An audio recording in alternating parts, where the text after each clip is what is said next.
तो सेशन को शुरू करते हैं। उम्मीद करते हैं सब कुछ अभी तक ठीक होगा और आगे के जो भी सेशन लिए हैं, वो सारे आप सभी को समझ में आ गए होंगे। तो चैनल पे अगर पहली बार आए हैं और मुझे पहली बार देख रहा है तो बताना चाहूँगा मेरा नाम है योगेश एंड यस आप सभी के लिए लेके आता हूँ आपके अपने इस YouTube platform JRF Adda and UGC NET spotlight by JRF Adda पे पेपर 1 एंड पेपर 2 मैनेजमेंट की क्लास। तो अगर अभी तक चैनल को सब्सक्राइब नहीं किया है तो चैनल को भाई सब्सक्राइब कर लो सबसे पहले। लाइक कर दो सेशन को, वीडियो को शेयर कर दो सभी के साथ, जो भी मैनेजमेंट का जिसका भी पेपर 2 है। इसके अलावा सिलेक्शन पैकेज आप सभी के लिए है ही, जो कि आप सभी के लिए हम लेके आए हैं। क्रैश कोर्स है जिसमें इग्निशन बैच है, जहाँ पे पेपर 1 पेपर 2 के 10 साल के प्रीवियस ईयर क्वेश्चंस है और टेस्ट सीरीज पेपर 1 पेपर 2 की मिल जाती है। ज़्यादा जानकारी के लिए नीचे दिए गए नंबर पे आप कॉल कर सकते हैं, जो आप सभी मुझे इसका आंसर जल्दी से बताएंगे।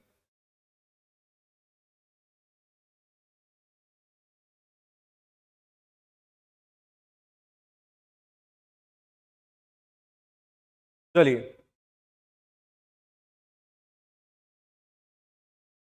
राधे राधे, गुड आफ्टरनून सभी को। शेयर कर दो सेशन को क्विकली आप लोग सभी।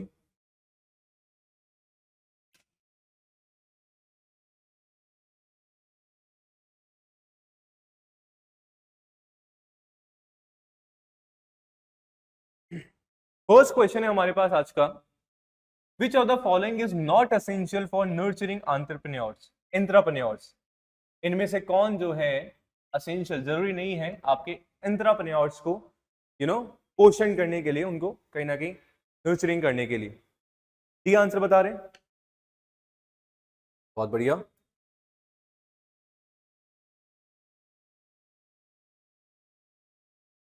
सबसे पहले हमें जानना जरूरी है कि सर ये एंटरप्रेन्योर्स कौन होते हैं। हम एंटरप्रेन्योर्स की हम लोग बात करते हैं। एंटरप्रेन्योर्स कौन होते हैं? मान लीजिए कोई एक एम्प्लॉय है आपकी ऑर्गेनाइजेशन में, ठीक है, वो एक्ट करता है, एक्ट इन द सेंस वो कहीं ना कहीं कोशिश करता है इनोवेशन को एडॉप्ट करने में, अपने न्यू आइडियाज देता है, ठीक है, और कहीं ना कहीं कुछ ना कुछ इनोवेटिव आपके ऑर्गेनाइजेशन में कर रहा है, तो उसको कहीं ना कहीं हम लोग एंटरप्रेन्योर बोल देते हैं। एंटरप्रेन्योर की हम लोग बात नहीं कर रहे हैं, ठीक है, सही बात है। तो यानी कि ये कहीं ना कहीं हमारा, ये लोग फॉर एग्जाम्पल मैं जो है अगर जेआरएफ अड्डा मान लो कुछ ना कुछ इनोवेटिव तरीके से करने का ट्राई कर रहा हूँ, है ना, कुछ क्रिएटिविटी के साथ आप सभी के लिए क्लासेस लेके आ रहा हूँ और मुझे ऐसा मौका मिलता है अपनी क्रिएटिविटी दिखाने का, ठीक है, कोलैबोरेशन के साथ में, तो यस मेरे को भी कहीं ना कहीं एंटरप्रेन्योर बोला जाएगा, राइट। अब कौन सी चीज असेंशियल नहीं है इनके लिए?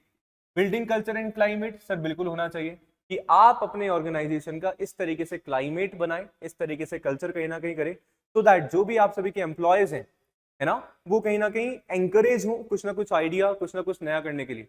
पर मान लीजिए ऐसा कल्चर है किसी ऑर्गेनाइजेशन का कि मैं कुछ ऐसा यूनिक आइडिया देता हूं, मैं कुछ नया बताने की कोशिश कर रहा हूं, पर मेरे को जो है कहीं ना कहीं एंकरेज नहीं किया जा रहा है, डिस्करेज कर दिया जा रहा है कि नहीं चुप बैठ जा, तू कौन भाई करने के लिए, तो वो कहीं ना कहीं जरूरी हो जाता है आप सभी का। नेक्स्ट कॉम्पिटेंस कहीं ना कहीं बिल्डिंग, ये भी आपके लिए इंपॉर्टेंट है। रिलेशनशिप बिल्डिंग इंपॉर्टेंट हो जाता है। Learning sign language, sir sign language learn करना कहीं ना कहीं कम्युनिकेशन के लिए आपका इंपॉर्टेंट हो जाता है, ना कि एंटरप्रेन्योर्स को कहीं ना कहीं पोषण करने के लिए।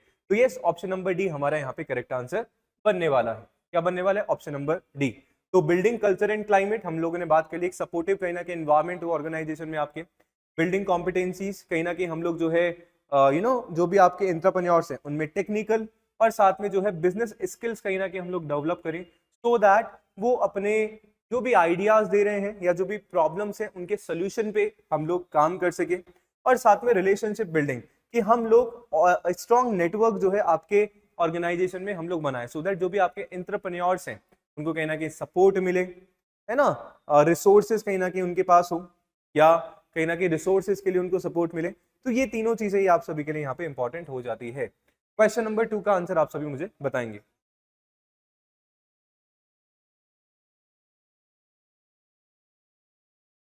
क्वेश्चन नंबर 2 आज का सिंपल सा क्वेश्चन था, उसका सिंपल सा आंसर है।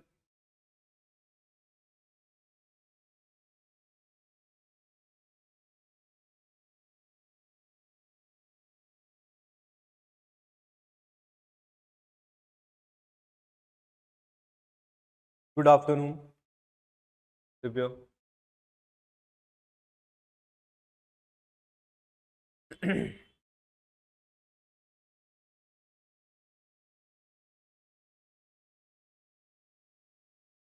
चलिए, क्वेश्चन है which of the following assumptions are central to the pecking order theory of capital structure, कि इसमें से कौन से अजम्पशंस होते हैं आपके पैकिंग ऑर्डर थ्योरी, आपकी जो कैपिटल स्ट्रक्चर की थ्योरी है।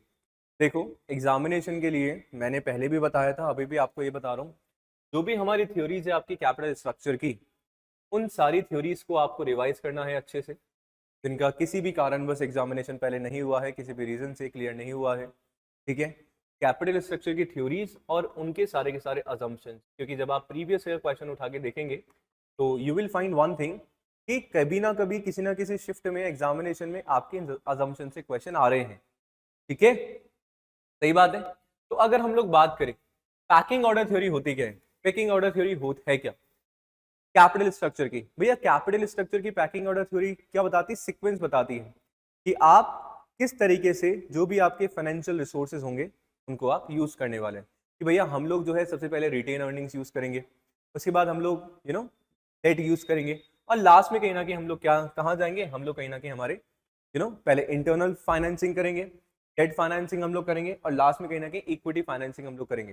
तो यानी कि जो पैकिंग ऑर्डर थ्योरी आप सभी का हायरार्की बताती है आपकी सोर्स ऑफ फाइनेंस का, कि अगर आपको पैसा चाहिए तो आप इंटरनल फाइनेंसिंग पे जाएंगे, जैसे रिटेन अर्निंग्स हमारे पास हो जाता है। क्या होता है रिटेन अर्निंग्स, सर नाम से समझ में आता है, जो प्रॉफिट में से जो फॉर एग्जाम्पल जो भी मेरे को पूरा का पूरा प्रॉफिट हो रहा है, अब जो प्रॉफिट हो रहा है ना उसको कंप्लीट प्रॉफिट को मैं एज अ डिविडेंड नहीं डिस्ट्रीब्यूट करूंगा, डिविडेंड मैंने डिस्ट्रीब्यूट कर दिया पर उसमें से मैं कुछ बचा के जो है मेरे लिए रखूंगा, तो जो बचा के मैंने अमाउंट रखा है मेरी कंपनी के लिए फॉर द फ्यूचर, उसको मैं रिटेन अर्निंग कहीं ना कहीं बोलने वाला हूँ, और बाकी मैं एज अ डिविडेंड डिस्ट्रीब्यूट कर दूंगा, राइट।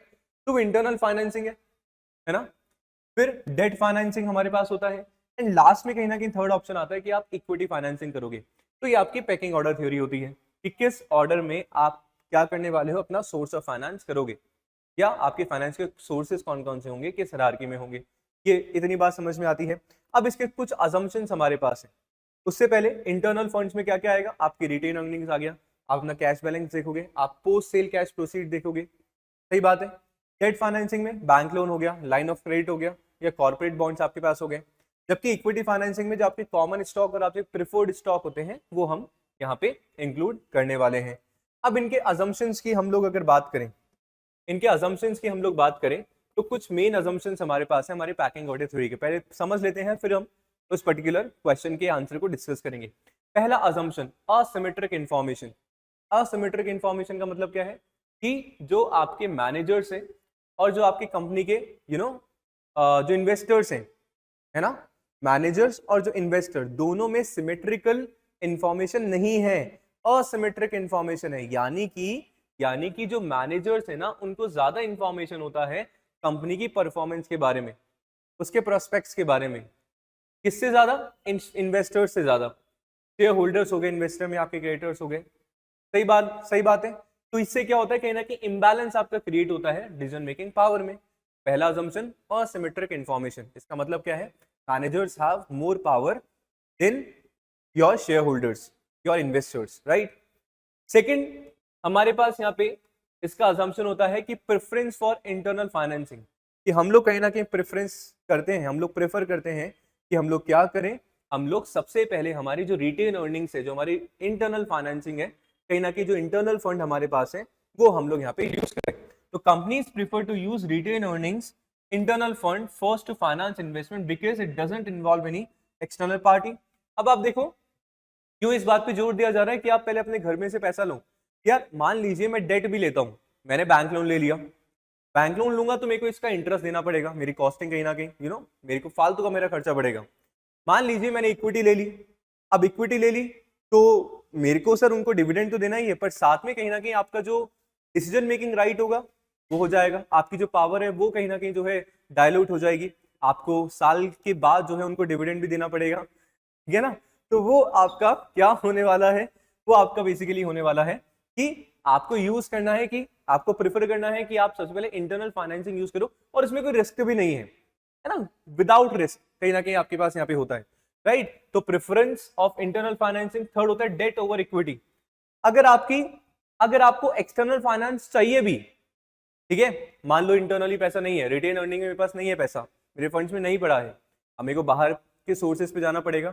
अब दो मेरे पास बचे हैं, या तो डेट बचा है या मेरे पास इक्विटी बचा है, ठीक है।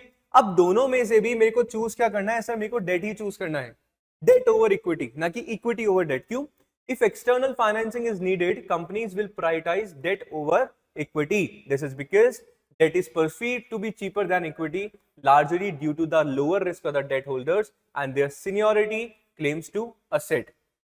कि ऐसा माना जाता है कि जो डेट होंगे ना वो कहीं ना कहीं आपके चीपर होंगे, सस्ते होंगे इक्विटी से, इस इक्विटी से। तो हमें डेट को चूज करना है over equity. And signalling effect, यानी कि डेट अगर आप इशू करते हो तो वो सिग्नल देता है किस बात का, that company is under valued और कॉन्फिडेंट अबाउट फ्यूचर प्रॉफिटेबिलिटी। मैंने उधार लिया है, क्या दिखा रहा है? उधार लेना केवल ये नहीं दिखा रहा है कि मैं कमजोर हूं, ये भी दिखा रहा है उधार लेना कि सर आप में कैपेबिलिटी है कि आप उस उधार को फ्यूचर में चुका दोगे, यानी कि फ्यूचर में प्रॉफिटेबिलिटी कहीं ना कहीं आप सभी को यहाँ पे प्रूव करना पड़ेगा। जबकि जब हम इक्विटी इशू कर रहे हैं, इसका ये सिग्नल हो सकता है that stock is overvalued और the company is diluting ownership to raise fund. इससे क्या होगा, कंपनी जो है डायल्यूट कर रही है अपने फंड्स को रेज करने के लिए ओनरशिप, तो वो कहीं ना कहीं आपका यहाँ पे होता है, तो एक सिग्नलिंग इफेक्ट होता है। और हायरार्की आपकी होती है फाइनेंशियल सोर्सेज को फाइनेंस करने की, पहले रिटेन अर्निंग यूज करेंगे यानी कि इंटरनल, फिर एक्सटर्नल पे जाएंगे, और एक्सटर्नल भी जाएंगे तो डेट फाइनेंसिंग होगा, और फिर हमारे पास इक्विटी फाइनेंसिंग होने वाला है, ठीक है। अच्छा, इक्विटी ज्यादा रिस्क है, क्यों इक्विटी ज्यादा रिस्क है, जरा कमेंट करके मेरे को बताएंगे आप सभी, है ना। तो पूरी थ्योरी जो है मैंने आप सभी को बता दी है, पेकिंग ऑर्डर थ्योरी। आंसर की तरफ चलते हैं। Managers have more information about the firm's value than investor, बिल्कुल सही बात है। एसिमेट्रिक इन्फॉर्मेशन है मैनेजर्स और इन्वेस्टर के बीच में, बिल्कुल सही बात है, सिमेट्रिक नहीं है। Issuing equity indicates the current share price is overvalued, बिल्कुल सही बात है ना। तीनों हमारे सही है। Firm always aim for well defined debt equity targets, no sir. Equity is cheaper than debt, no sir. E को एलिमिनेट कर सकते हो, ई को एलिमिनेट कर दोगे, ये गया ये गया, ई को एलिमिनेट कर दोगे सर, ये ऑप्शन भी गया, ऑप्शन नंबर भी करेक्ट आंसर। हमने पढ़ा है कि क्या चीपर होते हैं sir, debt is cheaper than equity, ठीक है, सही बात है। आई होप ये क्लियर है।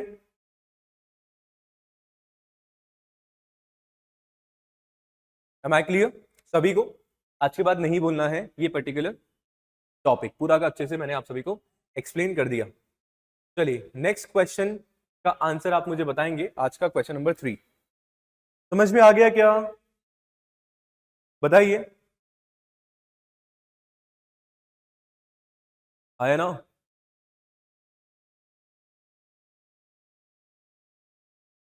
Which of the following is not the advantage of merger. Merger का इसमें से कौन सा एडवांटेज नहीं होता है? मान लीजिए एक कंपनी ए है और कंपनी बी है, दोनों मर्ज होके कहीं ना कहीं क्या बन गई सर, ए बी बन गई, है ना, सही बात है। अब क्या एडवांटेज है, क्या मार्केट शेयर इंक्रीज होगा? बिल्कुल होगा। वोडाफोन आइडिया, वोडाफोन के जो कस्टमर थे, आइडिया के कस्टमर थे, दोनों वीआई बन गया हमारा, राइट। तो कहीं ना कहीं एक लार्जर मार्केट शेयर कहीं ना कहीं हम लोग कैप्चर कर सकते हैं, है ना, लार्जर मार्केट शेयर हम लोग कैप्चर कर सकते हैं, बिल्कुल इसका एडवांटेज है। सिनर्जी कहीं ना कहीं दोनों की हो सकती है एक साथ, है ना, दोनों एक डायरेक्शन में काम करेंगे। पहले दोनों के अलग अलग गोल्स हुआ करते थे, दोनों एक दूसरे के कॉम्पिटिटर थे, अब कहीं ना कहीं दोनों की सिनर्जी एक साथ लग रही है, दोनों की एनर्जी कहीं ना कहीं एक साथ लग रही है, तो एक डायरेक्शन में काम करेंगे, डाइवर्सिफिकेशन हो पाएगा, बिल्कुल सही बात है, न्यू प्रोडक्ट न्यू मार्केट में आप लेके जा पाओगे। कंपटीशन इंक्रीज होगा क्या? नहीं सर, कंपटीशन तो डिक्रीज हुआ ना, पहले ए और बी दोनों आपस में कॉम्पिटेटिव कंपनी थी, अब दोनों आ गई, कंपनी एक बन गई, तो correct answer is option number 4 हमारे यहाँ पे बन जाएगा, ठीक है। सिंपल क्वेश्चन, बिल्कुल, आई डोंट थिंक इसमें कुछ प्रॉब्लम होगी, ठीक है। क्वेश्चन नंबर 4 बताइए। क्योंकि सर इक्विटी इनिशियली देना तो सही है, लेकिन जब कंपनी अर्न वैल्यूएबल प्रॉफिट तो शेयर होल्डर को भी इंटरवेंशन होने लगता है। हाँ बिल्कुल सही बात है, एब्सोल्युटली, बढ़िया, ग्रेट। इनमें से 4 पीस ऑफ मार्केटिंग मिक्स का कौन सा पार्ट नहीं है? बताइए, कितना सिंपल क्वेश्चन। 4 पीस की बात करते हैं हम लोग, 4 Ps of marketing mix, the product, price, place, reducer services, no sir, promotion, product, price, place, promotion, option number D correct answer. तो अगर मार्केटिंग मिक्स की हम लोग बात करें तो 4 हमारे पास पीस होते हैं मार्केटिंग मिक्स के, 4 P's of marketing mix, right. वही बाकी सब जो भी क्लास में है उनको भी आंसर्स बताने हैं, ऐसा ही नहीं है कि मैं क्वेश्चन करके मैं ही आंसर करूँ या एक दो स्टूडेंट ही बताए। प्रोडक्ट की बात करें, प्रोडक्ट डिवीजन हम लोग लेते हैं, क्या फीचर होगा, प्रोडक्ट की क्वालिटी क्या होगी, ब्रांडिंग क्या होगी, पैकेजिंग, कस्टमर सर्विसेज क्या दोगे। प्राइस में प्राइसिंग स्ट्रैटेजी, उसकी प्राइस क्या रखोगे, क्या प्रोसेस होगा प्राइस का रखने का, competitor prices, payment term, economic factors, ये सारी की सारी चीजें हम लोग देखते हैं। प्रमोशन में advertisement, promotion channel, PR, discount strategy कैसे क्या अप्लाई करेंगे, that we have to take the decision. And place में कौन से आपके डिस्ट्रीब्यूशन चैनल्स होंगे, प्रोड्यूसर से या मैन्युफैक्चरर से कस्टमर तक किस तरीके से आपका जो प्रोडक्ट है वो पहुंचेगा, क्या उसके डिस्ट्रीब्यूशन चैनल्स होंगे, क्या लोकेशन होगा, ठीक है, रिटेल आउटलेट्स पे करोगे या ऑनलाइन कर रहे हो, ऑफलाइन कर रहे हो, वट जो भी है, इन्वेंट्री, डिस्ट्रीब्यूशन, जोग्राफिक कवरेज है या नहीं है, वो सारा का सारा हम लोग यहाँ पे प्लेस में देखते हैं। अभी हम लोग 4 P's की तो गाइस बात करते हैं, but you have to know one thing, we have actually 7 P's of marketing. अगर सर्विस मार्केटिंग को भी हम लोग यहाँ पे इंक्लूड कर देते हैं तो हमारे पास 7 P's ऑफ मार्केटिंग आ जाती है, ठीक है। तो ये भी आप सभी को ध्यान में रखना है, प्रोडक्ट, प्राइस, प्लेस, प्रमोशन तो है, साथ में पीपल आता है, प्रोसेस आता है, फिजिकल एविडेंस हमारे पास आ जाता है। पीपल में आपके इंडिविजुअल हो गए मार्केटिंग एक्टिविटीज में, आपके कस्टमर कॉन्टैक्ट में इंडिविजुअल्स हो गए, recruitment, culture, image, training, skills, remuneration हो गया। प्रोसेस में customer focus, business led, IT support, design, feature, research and development. और ऐसे फिजिकल एविडेंस में सेल्स एंड आपका स्टाफ कॉन्टैक्ट एक्सपीरियंस हो गया, ब्रांड का, प्रोडक्ट पैकेजिंग हो गया, ऑफलाइन ऑनलाइन एक्सपीरियंसेस आपका हो गया। तो 3 P's और हमारे यहाँ पे ऐड हो जाते हैं, ध्यान में रखिएगा, ठीक है। तो ये 7 एलिमेंट्स हैं आपके मार्केटिंग मिक्स के, जिसको हम 7 P's के नाम से भी जानते हैं। am I clear? ध्यान रखोगे अच्छे से। नेक्स्ट क्वेश्चन,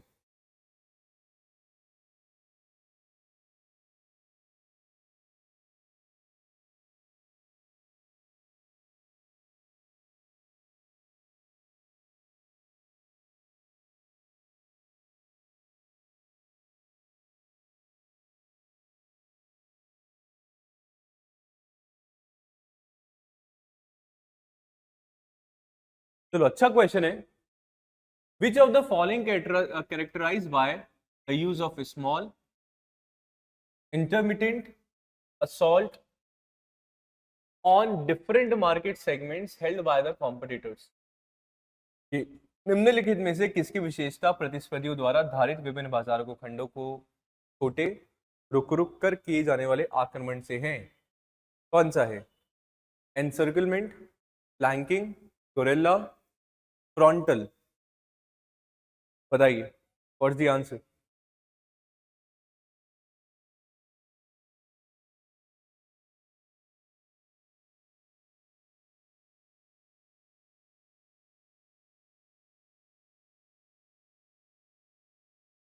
आंसर हमारा होने वाला है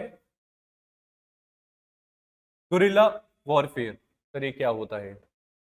गाइस ये आपकी एक ऐसी मार्केटिंग स्ट्रेटजीज होती है जहाँ पे कोई भी कंपनी है ना इतना ज़्यादा खर्च नहीं करती है, पर ऐसी टेक्निक्स यूज़ करती हैं जो आपने और मैंने कभी एक्सपेक्ट भी नहीं किया, है ना। और कुछ हटके कहीं ना कहीं जो है कहीं ना कहीं बताता है। अब उससे क्या होगा, कोई मान लो ऐसी कंपनी है, उसने किसी ने भी आज तक कुछ ऐसा यूज़ नहीं किया और वो कंपनी यूज़ करी, तो क्या होगा, खर्चा ज़्यादा भी नहीं किया उसने। अब उस पर्टिकुलर इवेंट से या उस पर्टिकुलर चीज़ से ना कहीं कंट्रोवर्सी कहीं ना कहीं होगी। कंट्रोवर्सी होगी तो अपने आप जो है लोगों को पता चलेगा, लोगों को पता चलेगा तो अपने आप जो है लोग जो है उस पर्टिकुलर प्रोडक्ट के लिए अवेयर हो जाएंगे, राइट। तो गोरिल्ला मार्केटिंग आपकी एक ऐसी स्ट्रैटेजी होती है जिसमें कंपनी जो है बिना पैसे ज़्यादा खर्च किए कुछ सरप्राइजिंगली आइडिया यूज़ करती है ना। मतलब ऐसे तरीके जैसे कि मैं बताया कि आम आदमी ने कभी एक्सपेक्ट भी नहीं किए। Getting my point? ठीक है। और जब हम लोग देखते हैं तो एकदम से शॉक हो जाते हैं, इंप्रेस हो जाएंगे, है ना। सोशल मीडिया पे बात करेंगे, अपने दोस्त या फैमिली को बताएंगे, ठीक है। और ये कहाँ पे हो गए, जहाँ भी मान लो कभी कभी, और ये किया कहाँ पे जाता है, वायरल, कोई पर्टिकुलर एक वायरल प्लेस है वहाँ पे कर दिया, एक फेमस स्ट्रीट है वहाँ पे कर दिया, पैसा कम लग रहा है, तो वो कहीं ना कहीं गोरिल्ला वारफेयर हमारा यहाँ पे होता है। एनसर्कलमेंट क्या होता है सर? एनसर्कलमेंट का मतलब क्या है?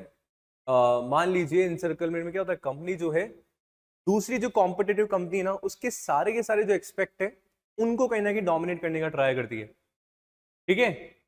सारे के सारे, यानी कि मैं आपकी स्ट्रेंथ पे भी टारगेट करूंगा, मैं आपकी फोकस पे भी आपकी वीकनेस पे भी टारगेट करूंगा, ठीक है। तो उनसे कहीं ना कहीं कॉम्पिटेटिव एडवांटेज लेने का ट्राई करती है कॉम्पिटेटिव कंपनी, राइट। तो वो आपका कहीं ना कहीं एनसर्कलमेंट होता है, जहाँ पे सारे ही एक्सपेक्ट को जो है डोमिनेट किया जाता है कॉम्पिटेटिव कंपनी के द्वारा। जैसे फॉर एग्जांपल एक big smartphone company like Apple tries to enter all type of phone market, low end models हो गया, हाई एंड वंस हो गया, हर एक जो सेगमेंट है कहना कि अपने पास लेके आ रही। तो यानी कि एक कॉम्पिटिटिव एडवांटेज जो है उसको लेना है हर चीज में, तो आपकी एनसर्कलमेंट अटैक हो जाता है, ठीक है, सही बात है। नेक्स्ट हमारे पास होता है फ्लैंकिंग। अभी फ्लैंकिंग में क्या होता है ना, फ्लैंकिंग में क्या होता है कि मान लो एक कॉम्पिटिटर, एक कंपनी है ए और दूसरी कंपनी है बी। अब बी का है ना कुछ एक वीक पॉइंट है कि कंपनी ये क्या करेगी, उसके वीक पॉइंट पे क्या करने वाली है, अटैक करने वाली है, अटैक करने वाली है। ये जो टेक्निक है ये आपकी फ्लैंकिंग होता है यहाँ पे, ठीक है, सही बात है। सर गुरिल्ला का मतलब मैंने आपको बता ही दिया, गुरिल्ला वॉरफेयर, इस तरीके से कुछ भी उटपटांग हरकतें करने लग जाते हैं, तो जिससे कंट्रोवर्सी हो, सब लोग बातें करेंगे, सब लोग बातें करेंगे, तो अपने आप आपके प्रोडक्ट की जो है अवेयरनेस यहाँ पे बढ़ जाएगी, राइट, सही बात है। नेक्स्ट हमारे पास होता है फ्रंटल असॉल्ट। फ्रंटल असॉल्ट में बेसिकली क्या होता है ना, क्या होता है, हम लोग जो है यहाँ पे फ्रंटल से कैसे समझ सकते हो, फ्रंट यानी कि सामने से, यानी कि डायरेक्ट अटैक करते हैं, ठीक है, कॉम्पिटिटर पे, कॉम्पिटिटर पे, राइट, सही बात है। तो आपके फ्रंटल असॉल्ट यहाँ पे होता है। आई होप ये चारों आपको समझ में आ गया होगा। तो करेक्ट आंसर हमारे पास क्या है जो इस क्वेश्चन के अकॉर्डिंग सही होने वाला है, which is option number 3 guerrilla. याद रहेगा सभी को?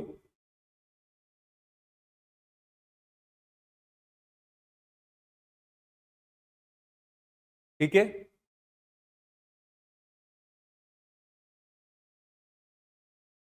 encirclement not only strength on the weakness as well। सारे एरिया पे, चाहे हम वीकनेस की बात करें चाहे मैं स्ट्रेंथ की बात करूं, सभी एरिया पे कहीं ना कहीं क्या करते हैं, डायरेक्ट अटैक करते हैं, ठीक है, सही बात है। वो आपका एनसर्कलमेंट होता है सभी एक्सपेक्ट्स पे। ऑप्शन नंबर सी हमारे यहाँ पे करेक्ट आंसर होने वाला है। नेक्स्ट क्वेश्चन पे हम लोग चलते हैं, बताइए।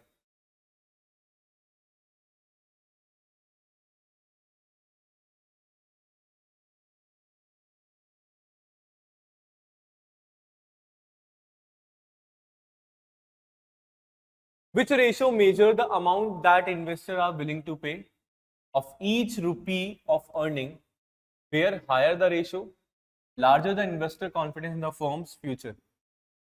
क्या बोलते हैं सर उसको, कौन सा रेशो है जहां पे हर एक जो इन्वेस्टर है पर ईच रुपी, पर पैसा, पर रुपया अपने अर्निंग पे जो है कहीं ना कहीं खर्च करने को तैयार है ना। और अनुपात आपका जो रेशियो है जितना ज़्यादा अच्छा होगा, आपके जो इन्वेस्टर्स हैं, ठीक है, उनका कॉन्फिडेंस कहना कि फर्म के फ्यूचर में ज़्यादा ही होने वाला है। तो क्या होने वाला है, क्या कौन सा रेशियो है सर? इस रेशियो को हम लोग प्राइस अर्निंग रेशियो के नाम से जानते हैं। इस रेशियो के नाम से जानते हैं, प्राइस अर्निंग रेशियो के नाम से हम लोग जानते हैं। ईपीएस क्या होता है, अर्निंग पर शेयर। फॉर्मूला आपको बता देता हूँ, अपने आप समझ में आ जाएगा कि dividend available for equity shareholder divided by number of equity shareholder, number of equity shares, कि जितना भी डिविडेंड आपके इक्विटी शेयर होल्डर्स वालों के लिए बचा है उसमें जितने इक्विटी शेयर्स हैं आपके डिवाइड कर दो, you will get EPS, earning per share, ठीक है। ऐसे ही डीपीएस होता है, डिविडेंड पर शेयर, और हमारा प्राइस अर्निंग रेशियो होता है, प्राइस अपॉन अर्निंग, वो हमारा रेशियो बन जाता है। डिविडेंड पे आउट रेशियो हो गया और return on capital employed ratio हो गया। अब return on capital employed ratio कहीं ना कहीं हमारे पास क्या होता है कि रेशियो कहीं ना कहीं मेजर करता है कंपनी की प्रॉफिटेबिलिटी या कंपनी की एफिशिएंसी। जबकि डिविडेंड पे आउट रेशियो की हम लोग बात करें कि समझ में आ रहा है नाम से कि ये ऐसा प्रोपोर्शन बताता है जहां पे जो अर्निंग है ना वो डिविडेंड के रूप में हर एक शेयर होल्डर को कितना पैसा दिया जा रहा है। तो आपका डिविडेंड पे आउट रेशियो यानी कि कितना जो है कहना कि डिविडेंड बांटा गया है, ठीक है। ईपीएस का मैंने आप सभी को बता ही दिया। करेक्ट आंसर हमारा ऑप्शन नंबर 1 हो जाएगा। ये हमारा पूरा का पूरा हम लोगों ने बात करी थी, ठीक है, डेटा टूल्स की। आई होप आप सभी को याद हो, पूरा कॉन्सेप्ट मैंने समझाया था। कोई अगर फर्स्ट टाइम क्लास देख रहा है तो प्लेलिस्ट बनी हुई है, प्लीज जाके देखिएगा प्लेलिस्ट। पूरा का पूरा जो डिटेल में इस टॉपिक के बारे में एक्सप्लेन करा है और जो अभी लाइव क्लास में है उन्होंने देखा है, मुझे पता है, because you people were there, है ना, ऑन दैट डे, उस क्लास में। इसका आंसर मुझे सही करके बताएंगे जल्दी।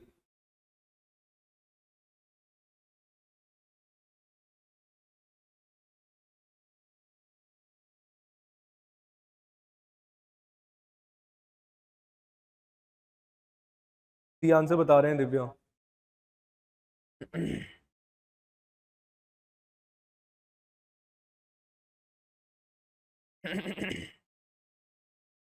चलिए, बी।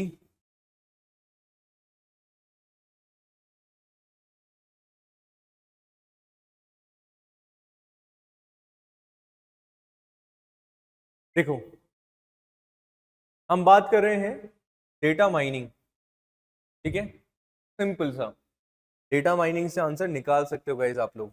डेटा माइनिंग में मैंने क्या बताया था, माइनिंग हम लोग करें ना, वी आर एक्सट्रैक्टिंग। माइनिंग में क्या करते हैं, एक्सट्रैक्ट करते हैं वैल्यूएबल चीज़ों को। तो डेटा माइनिंग में भी क्या हो रहा है, जो भी छुपी हुई चीज़ें हैं, जो भी हिडन पैटर्न है आपके लार्ज डेटाबेस में से, उसमें से कहीं ना कहीं डेटा माइनिंग में हम लोग उनको माइन करते हैं, उनको हम लोग निकालते हैं, and inferring rules from them to predict future behaviour. यानी कि डी का हो जाएगा ऑप्शन 2। डी के ऑप्शन 2 होते ही ये गया, ये गया, ये गया, ऑप्शन नंबर 3 करेक्ट आंसर हमारा। बाकी भी देख लो आप। डेटा मार्ट की हम लोग बात करें, किसकी बात करें, डेटा मार्ट। तो डेटा मार्ट क्या होता है आपका, बताया था, keyword. It is placed for a separate database for a specific population of users. Users की कोई स्पेसिफिक यूजर्स है और स्पेसिफिक पॉपुलेशन पे हम लोग जो है डेटा मार्ट की बात करते हैं। कीवर्ड्स मैंने उस क्लास में बताए थे, प्लीज आप लोगों ने अगर नहीं देखी है तो जाके देखिए। डेटा मार्ट हमारा ऑप्शन नंबर 3 हो जाएगा यहाँ से, ठीक है, सही बात है। ऐसे अगर हम लोग बात करें सर, हेडूप हमारा क्या होता है, हेडूप होता है, क्या होता है, सब breaks a big data problem, breaks a big data problem down into sub problems, distribute them among up to the thousands of expensive computer। Hadoop में क्या था कि सर क्या होता है ना, बहुत सारा जो डेटा, लार्ज डेटा होता है, उसको छोटे छोटे टुकड़े कर देते हैं, फिर हम लोग कहीं ना कहीं उसको एनालिसिस करके समझ पाते हैं, समझते हैं, ठीक है, सही बात है। तो यस, Hadoop हमारा हो जाएगा। कीवर्ड क्या बताया था, बिग डेटा को, बिग डेटा प्रॉब्लम्स को स्मॉल पार्ट्स में डिवाइड कर देता है, राइट। एंड ओलैप की हम लोग बात करते हैं, एक सेकेंड, हाँ सही तो है। एंड ओलैप हमारा क्या होता है, मल्टी डायमेंशनली डेटा है आप सभी का, और यूजर्स को कहीं ना कहीं सेम डेटा अलग अलग वे में दिखाता है, इंटरप्रेट करने की कोशिश करता है। तो आपका ओलैप यहाँ पे हो जाता है। इसके बारे में भी, इन चारों के कीवर्ड और इसके अलावा भी बहुत हमारे डेटा टूल्स थे, उनके बारे में मैंने बताया था, प्लीज जाके देखिएगा, ठीक है, सही बात है। ये हमारा ऑप्शन नंबर 3 यहाँ पे करेक्ट आंसर बन जाएगा। चलिए, encouraging customer switching to a brand, जल्दी से आंसर बताएंगे इसका।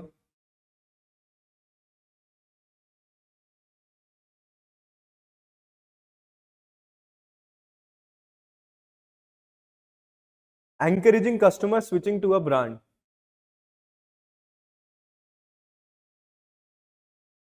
ग्राहक को किसी ब्रांड की ओर आकर्षित करने के लिए प्रोत्साहित करता है। सेल्स प्रमोशन है क्या सर, सेल्स प्रमोशन आपका शॉर्ट टर्म होता है, ठीक है, डिस्काउंट हो गया, इस तरीके से।